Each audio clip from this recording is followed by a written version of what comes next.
And we are back for a new episode of Sideline Savants. We are airing live. Well, not live, but we are airing on Thursday, a different time. Appreciate you guys having patience with us. Had something come up, personally, I had to take care of, but we're back and we're ready to talk some fantasy football. Jason, how was your week? Fantastic, man. It's a little rough this fantasy week, but you know what? Still alive for the playoffs. So just kind of dust it off a little bit, stand up. I'm Mac Hollins in the show today, so I'm going barefoot here. Mac Hollins walking in the snow. Uh, but let's go, man. Excited about it. We got one more week left, and then it's playoff time. It's hard to believe it went by so fast, and it's Quick. it's something I miss every time it's gone, and so we're here for it. And Jason, let's talk about. We always start the show off talk about wins and losses. Who really knocked it out of the park for you this week? Well, some of the big wins that I saw, especially just fantasy as a whole. Right now, let's talk about the MVP race real quick here. Right now, Josh Allen and Saquon Barkley. You talk about MVPs for your fantasy team because if you got those guys, you're probably doing pretty well. I know I got Saquon in a couple of my leagues, and I'm doing really well with him. And Josh Allen is he's playing out of this world right now. So I think those are our top MVP performers looking like in the NFL. But when you talk about fantasy, those guys are solid every week. I want to throw Adam Thielen because I know everybody always makes fun of me about the old head, Adam Thielen. That's my boy Blue. Adam Thielen with 23 points here for the Carolina Panthers. I think he's still a very productive wide receiver and showing he could be productive in the fantasy sense too. And then let's talk about Nick Westbrook-Akine. 8 touchdowns in 8 weeks. I mean, what is going on with this kid right now? Fantastic. I'm disappointed because I had him in one of my other leagues and I actually left him on the bench and I beat myself up for it because I ended up losing. But what a phenomenal 8-week stretch he's had. I'm hoping for 9. And then Jerry Jeudy, Jameis Winston, those guys playing out of their minds right now. Even with 3 interceptions, Jameis Winston with 44 points. So his speeches are one thing, but if he could just stop throwing interceptions, man, he could be a hell of a quarterback. Let's talk about some of your wins, man. Who do you got? Well, famous Jameis is making Jerry Judy look like Jerry Rice out there, so it's pretty wild to see. And I It know is. that was a revenge game for Jerry Judy coming back to Denver, but no one would have saw Jerry Judy doing that good against that Denver defense. So kudos to Jerry Judy. For me, man, it was Bucky Irving. I needed Bucky to come out in a big way, and he really crushed it with 25 carries, 294 yards, and a touchdown. He's someone that if he stays healthy, he looked a little battered, but he's saying that his hip injury is not bothering him as much as it was. But Bucky Irvin's gonna, man, he can carry somebody through the playoffs, and I'm pretty pumped about having him in our league, Jason. Unfortunately, I got eliminated from the playoffs in that league, so Jason is the commish for this episode. He's going strong. I'm staying alive in that league there. Bucky Irving, I tell you what, it looks like right now in the NFL, you need a 2-headed monster at running back because you got Bucky Irvin, you got White on the Bucks, you got the 2-headed monster in Detroit. I mean, it seems like you need the 1-2 punch there in the NFL, and it's resonating in fantasy. It used to be you had your starting running back and your handcuff guy was only if he got hurt. Right now, you can have that backup role running back on your squad, and he's getting you first touch points. It's insane. Yeah, I mean, look at your guy Charbonnet. He got a touchdown this week again, instead of Walker. So you just never know. So another guy that's I think going to really deliver some championship games is Juno Smith, the tight end for the Dolphins. Where'd he come from? Out of nowhere. I think episode 3 of Sideline Savants, I told you guys to start Juno Smith. He did nothing for you. And then look, I'm ahead of my time, Jason. I'm ahead of my time. So Juno A little Smith. too far ahead. The guy, man, 3 weeks back to back over double-digit fantasy points. He had 10 catches on 11 targets, 113 yards. David Njoku is another tight end that's getting it done. Again, famous Jameis outside of those interceptions, man, he's bringing some life to his Browns team. They're fun to watch, and I never thought I'd say the Cleveland Browns are fun to watch, and that fan base certainly needs a little joy in their lives. So good for Jameis out there. Hopefully the Lord could deliver him from some pick sixes, like he said in his interview. Let's all pray for Jameis. And of course, with wins, there comes losses as well. And CD Lamb was somebody, obviously, we saw him on the sideline. He looks like he's a little banged up. We were wondering why he wasn't getting back on that field. 2 catches, 6 attempts, 39 yards. Another one that hurts me, it keeps hurting me, Breece Hall. 12 carries, only 60 yards and a fumble. Jason, who broke your heart this week? Well, I had a bunch of guys break my heart, but yeah, CD Lamb. I guess if you had Cooper Rush throwing to you too, your injury would be a little more serious than you want it to be. So I'm wondering on some of these teams, how many of these guys are kind of starting to hang it up a little bit here and preparing for next season. But Rashad Bateman, that was a rough one, man. Getting 0, getting a goose egg, that hurt me real bad. I thought he was going to have a good game. I started him instead of Nick Westbrook, and I got burnt on that one. Tank Dell was another one, only 3 points.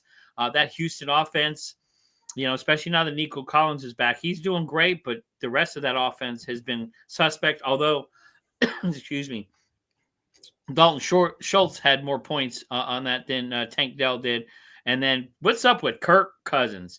You like that? No, when you throw 4 interceptions and only get 6 points, man, he went from the mountaintop all the way to the bottom, and then underneath the mountain, he has really, really hurt himself fantasy-wise because you cannot trust Kirk Cousins right now if you have him on your fantasy team, because I don't think you really know what you're going to get, and he's just he's breaking hearts left and right out there. And he plays the Minnesota Vikings this week, so we'll see if he can stir up some magic to try to get some. But with what's the last week before the playoffs for a lot of people. Some people were even in the playoffs, which is wild. Shout out, or not shout out. A shame on you, Josh Hoy, who's in my fantasy league. He says he doesn't like to watch us unless we pay him money to do so. So I'm going to go ahead and call him out to see if he hears me. I'm in his league, and he's got me. Yeah. He's got me in his league. It's the first week of playoffs, and I got Lamar Jackson on bye. So thanks, Josh. Whatever. He'll fix it next year, he says. Yeah, so, that's going to be tough with a lot of people coming up here again the last week before the playoffs, and you've got a huge bye week, which is rough for a lot of people. I know right now I'm a little thin in the running back position. I had to pick up Cordell Patterson and just kind of throw him at the wall and hoping he at least gets me 3 to 5 points and a wing and a prayer. So I think a lot of people are going to be really, really struggling, especially if you need to win to get into the playoffs. There's going to be a lot of deep diving, man. Then waiver wire is thin right now. Speaking of hurting, Jason, I think a lot of people are still hurting. They've been hurting all season long about Christian McCaffrey. And, we were talking earlier. I think he released a statement. I did. Yeah, he did. And I'm going to read this. This is from Christian McCaffrey. I got it off of Adam Schefter. Football is the greatest game on the planet to me. I love that you can find out exactly who you are without ever saying a word. It lifts you up, it breaks you down, and it can happen fast. It's humbling in the best ways. You can do everything right and still fail. That's life, and that's football. It's a constant test of wills, and those who just keep going tend to reap the benefits of their perseverance. This wasn't my year, and sometimes when it rains, it pours. You can feel sorry for yourself and listen to the birds, or you can hold the line. I'm grateful for the support of everyone in my corner and promise I'll work smarter and harder than ever to come back from this. I love my teammates, I love the Niners, and I love football. God doesn't miss. Onward. So that is a huge statement to me. I was when he went down and I saw the injury, I was like, dude, he's done. I with everything he's gone through this year, and that happening, I figure, man, he's got to be hanging it up. But when you release a statement like that, that gives us hope that next year maybe we'll be able to see a CMC. I don't know what version we're going to see moving forward, and especially not only in a football perspective, but a fantasy football perspective. And that's going to be tough, especially for dynasty owners and especially for guys that want to draft CMC super, super high. We're not going to know what he's going to be. But with that statement, it kind of gives you that hope, man. What do you think when you hear that? Yeah, I agree. On a man-to-man level, you read that and you feel for him and you say, we're praying for you. That's a tough thing to come back from. And obviously his mind's in the right place. It sounds like he has a good support system. He has a hell of a work ethic. And I wish him the best going forward in a real life perspective, of course. Fantasy football, it's over for CMC when it comes to a first-round pick, a second-round pick, even a third-round pick. I'm not touching CMC until maybe the fourth or fifth round. And, it's at week 14 and what we've seen from CMC so far this year and in his past, if you drafted CMC with your first pick or in the first round at all, you should have already known the risk and you should have had a backup plan. You should have drafted heavy on running backs. You should have known what you were getting yourself into. So there's really no salvaging it at this moment. If you haven't fixed it already, you haven't fixed it at all. So good luck to all those who've put their trust in CMC so early this year. But listen, I mean, the writing was on the wall. The guy's a phenomenal talent when he's healthy, but I think he's had maybe one season, and I might be wrong. I don't think he's had a whole season of being healthy all the way through. Maybe I think it might have been last year, but besides that, and that's part of fantasy football. You have to look at the risk versus the reward. And when you pick the guy first overall pick, and then you have to wait another 24 rounds before you get another pick, it's just a crazy thing to do. So those who have CMC are certainly hurting right now. But for the man, praying for you. Hope everything works out. Hope you come back stronger than ever. But fantasy football, don't touch them. Don't touch them in the future. I don't know. Try to trade them. If you have a dynasty and someone wants to give you some draft picks for him, might as well. There you go. There you go. I mean, he is definitely trade bait. And I hope he does get better. But that just shows you that nobody is indestructible. You look at this top talent in the NFL, it's every given Sunday, man. You can have, every game is your last game. And it's unfortunate. You watch those things. It's like that in football. It's like that in life, unfortunately, knock on wood. Every day could be your last day. But I hope he does get better. I hope we at least see some version of CMC. I don't think we're going to see the workhorse. You're probably going to see him coupled with another back, even though San Francisco is really hurting right now because I think everybody's on IR right now. You got to put in Isaac Garrido, and hopefully he can get you some points. But CMC, I think, is going to be a complimentary back. We'll see what happens in the offseason. I mean, he had all offseason to come back from that tendonitis, Achilles tendonitis, what he had. And I don't think he was ever right after that. I think he kind of, when you have an injury like that, it's always in the back of your mind. Yeah. I don't want to say that this injury was because of this, but it's one of those things that the 49ers should have been a lot smarter. That game with that snow on the ground and those conditions, you were playing with a recipe for disaster. That's the kind of game you put the young buck in that doesn't have any injuries and you ride him. And then maybe if conditions lighten up, you throw CMC in there. But the 49ers, you knew you weren't going to win that game. And here you go and ruin your star running back to put him in. Look, I know this is the NFL. You play who's healthy, who you got. You play your best guys. But San Francisco did CMC wrong.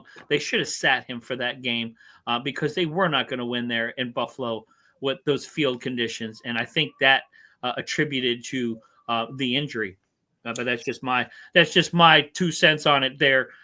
So I'll tell you, as a Ravens fan, it makes me appreciate the way they use Derrick Henry. And I know we discussed this earlier in the week. You mentioned sometimes you don't think they use Derrick Henry correctly. No.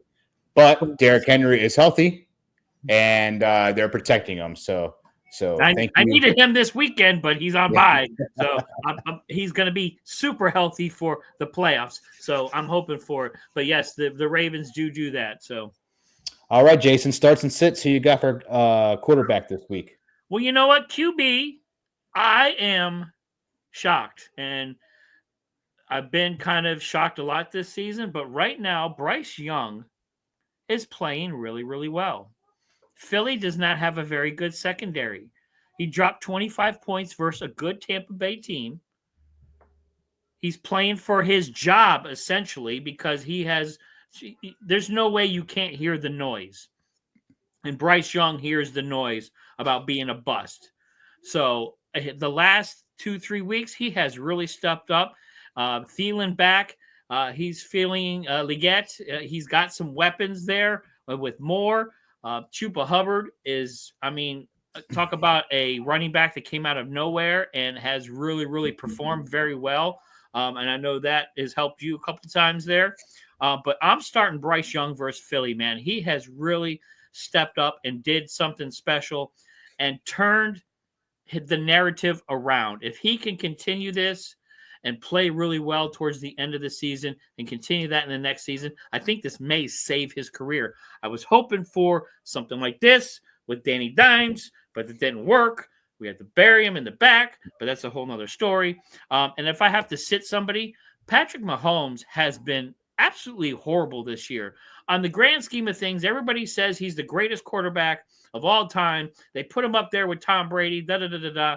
No, he has not really played to the level of that he's supposed to. Look, he had 18 points against the Raiders, but that's the Raiders. That's a terrible team. He should have doubled that. He should be getting Josh Allen points. He should be getting Lamar Jackson points. And Patrick Mahomes has not played well. He's going against a really, really, really tough Chargers defense right now. So I'm sitting Patrick Mahomes, man. He has just not impressed. I don't know how they're winning because he's not really playing very well. Yeah, I mean, I know the record indicates that they are the number one team in the NFL, but man, going back to our Prez, Mike Davis, who has him ranked number one, and he keeps saying, "Well, they've already won two Super Bowls, and they're going for the three-peat." The Lions are the team to beat this year. The Lions are the number one team in the NFL. So, in my opinion, but same. Hey, listen, I'm going Caleb Williams versus the 49ers. I think this is going to be the upset game of the week. Back-to-back games with Caleb Williams with 30 points and higher. So he's performing very well. 49ers are beat up. I think the Bears are going to shock them. I think the 49ers season's over, to be honest with you. And so give me Caleb Williams. If anything, if the 49ers happen to come back and look like the team of yesterday and do well, then Caleb Williams has to pass the ball to catch up. So big fan of Caleb Williams this week. And my sit is Bryce Young. So again, wow, here we go again. Yeah, he's had Prescott situation again. He's had his woes, and I just think they can continue. Again, he is playing better than he has before, but I don't like him this week. Running back, Jason, who you got? Well, if he comes out healthy, he was your boy. He hurt me this weekend too. Bucky Irvin. You talk about a dynamic guy, run the football, catch the football. He is the Tampa Bay Buccaneers' secret weapon right now, especially with Mike Evans coming back and spreading that field. That's why that Bucs run game is going bananas right now, is because they at least got one of their big weapons back. So he, 27 points, great against the Giants, great against Carolina. He's going against Las Vegas, again, a terrible team. The Buccaneers need to win because they can see a path to the playoffs, because that South is atrocious right now with nobody really wanting to win. Between that and the NFC West, everybody's like, you win, no, you win, no, you win. And they just kind of keep losing themselves. It's crazy. But give me Bucky Irvin right this weekend. I think he's going to have another big game. And then you talked about him earlier, Breece Hall. Man, again, falling off the mountain. Of course, the New York Jets right now are a hot mess. If it wasn't for some of the other really bad football teams out there, like, Las Vegas, like the Cleveland Browns, but at least they have some sparks of hope. You talk about the Patriots, you can at least see a spark of hope. I don't see any sparks in the New York Jets right now. I see an old man in a shoe. I mean, it's terrible. So Brees Hall against Miami. I think again, Miami trying to catch some legs. I think they have, they're looking at, well, maybe we have a shot to make the playoffs. If we can win out, we might be able to get a wild card. So give me let me sit Bryce Hall against Miami. Again, only 7 points against Seattle. I think Miami's defense is pretty good, and the Jets are playing really uninspiring football right now. So there we go. I'm starting Chase Brown against the Cowboys. We've already discussed numerous times over this season how bad the Cowboys' running defense is. Now, kudos to the Cowboys. They look like they have turned things around. It's pretty late in the season to do so, but they are playing better than they have before. But still, the Bengals are the number 3 scoring team in the NFL. There's no reason why they can't beat the Dallas Cowboys, and Chase Brown can't get a couple goal line carries. So, big fan of Chase Brown this week. My sit is Najee Harris against the Cleveland Browns. 2 weeks ago, Najee Harris faced the Cleveland Browns, and he only had 7 fantasy points with, let's see, I have the stats up here. He had 41 yards against the Cleveland Browns 2 weeks ago. So if history shows anything, it shows that Najee Harris is not going to perform well against that Cleveland Browns defense. Wide receivers, Jason, who you got?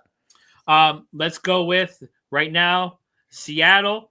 I think Seattle's right now pulling ahead in that West. Again, you talk about the NFC West where no one wants to win. I think Cheesesteak Gino wants to get that team to the playoffs. Jackson Smith and Jigba. He is phenomenal. I think he's turning into a superstar right before our eyes. Going against Arizona, DK Metcalf is hurt, so Gino's going to have to pass the rock, and I think he's going to be one of the number 1 wide receivers right now. So give me Jackson against Arizona this weekend, and I'm sitting Malik Neighbors.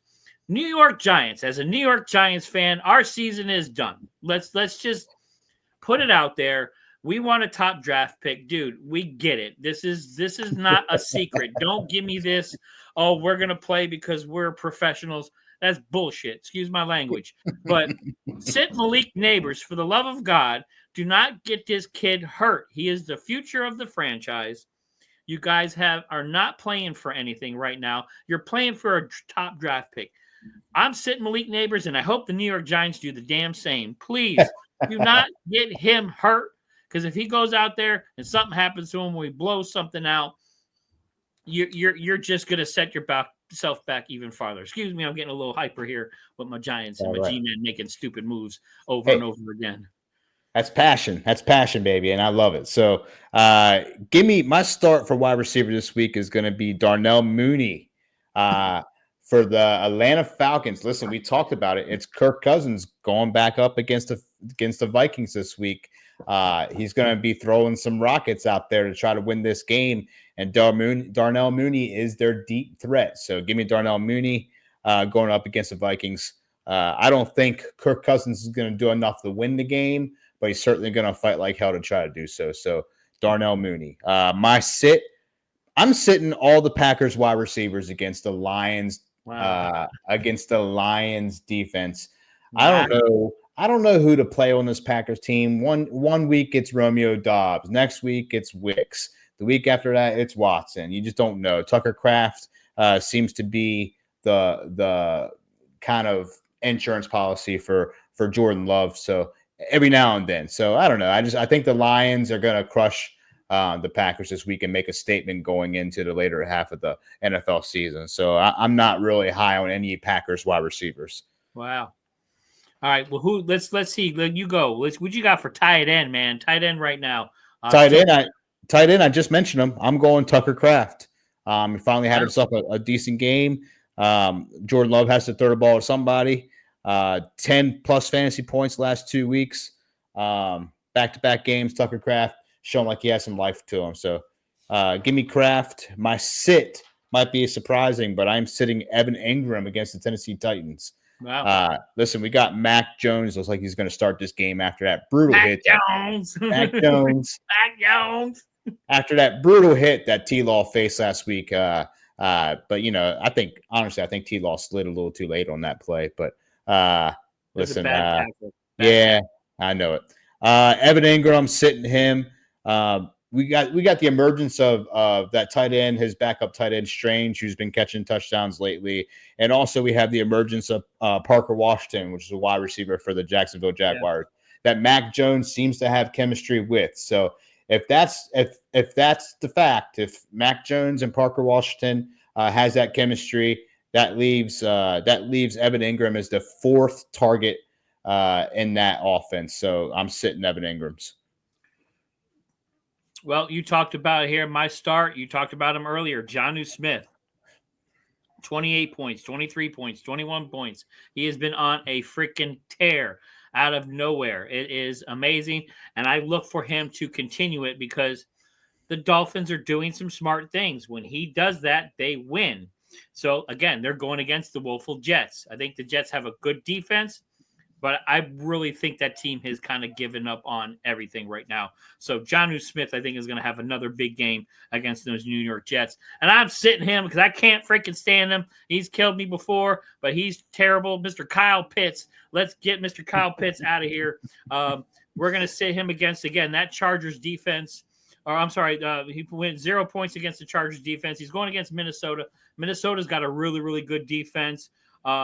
He's not good against good defenses. 0 against the Chargers, 1.9, almost 2 points against Denver. So when it comes to a good defense, Kyle Pitts gets pushed around and knocked down. He is terrible. So I'm sitting Kyle Pitts against Minnesota.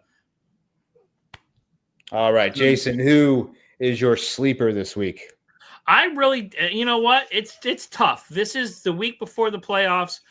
I really don't have a sleeper. Right now, this is the time where if you're in the playoffs, make some smart moves, set your lineups, get prepared. If you need a game to win, you need to hit the waiver wire and go out there and find somebody that's going to get you some points right now. So right now, I think the sleepers are done. You need to get out there. If you need a win, you better go find somebody now. Set your best lineup. Don't think you're going to get cute. Like last week, unfortunately, I thought I was getting a little cute, and it ended up biting me. So make power moves.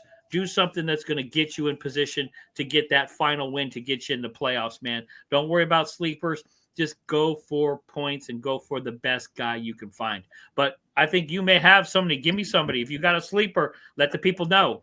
There is a man that's been scoring touchdowns for the last 4 weeks in a row. He has a quarterback by the name of Derek Carr. His name is Marquez Scantling. He has been a touchdown machine lately, and he's going up against your New York Giants, Jason. Yeah. So I like Marquez Scantling as a sleeper for a flex spot if you have a bye week that you're facing and you need a player to plug in there. By now, because of his touchdowns that he has scored for the last 4 weeks, I think he has 6 touchdowns in 4 weeks. I'm sure he's already been snatched up. I have him in one league. I'm certainly playing him until the wheels fall off, until I can't play him anymore. So let's go Marquez Scantling. That's a good pick. Definitely one of those sleepers out there. But here we are, man. This is crazy. We're already in almost week 14 of the season. This has gone by super fast, man. And I appreciate it. I appreciate being here with you over the last 13 and a half, almost 14 weeks. And this is all the marbles, boys. Last week for the playoffs. I hope you get in. I'm hoping we get to do a little playoff episode next week. So we're really going to start bringing some heat because, again, this is not getting cute. This is not trying to throw something and sticking at the wall. This is where you got to throw your best team and put your best foot forward right now. So I appreciate it, and I appreciate hanging with you, man, Commish. I thank you very much. Sir. Silence and Vance is not over for the season. Fantasy football to me it goes until there's no games. I don't care if it's a toilet ball. I don't care if it's the playoffs. We're going to come back. We're going to give you advice on who to start and sit until the very last game. So, Jason, appreciate you. We'll be back next week. Everybody, Boom Broadcast. Jason, 3 from Deep every Monday. Go watch the show. It's excellent. Thank you, everybody. Take care. Peace.